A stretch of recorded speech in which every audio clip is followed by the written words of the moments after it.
Hey Torana fans, just wanted to talk to you a bit about the UC Torana that I've been building for a while. Bought it reasonably nice clean car out of Monto in Queensland. Been doing a little bit of work to her suspension wise, but she's due for a heart-lung transplant. Here we have the replacement motor, 173 red motor, again red motor, classic old cast iron block, bit of new technology going on top.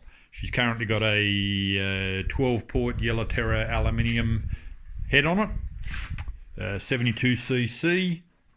Need the extra cc capacity because she's going to be running a M90 Supercharger kit, the full box and dice by Barnett Performance. Being built currently at the moment. Can't wait to get it natted on. Over here we have a nice new set of strackies ready to go on her. The old girl's a nice clean car, pretty stock standard, interior really standard, new paint job, running Bilstein suspension all round on king springs, lowered down a little bit, new bushings, etc. Yeah, so that's it guys, keep an eye on this space, I'll keep you updated with the progress, especially the new motor and blower, can't wait.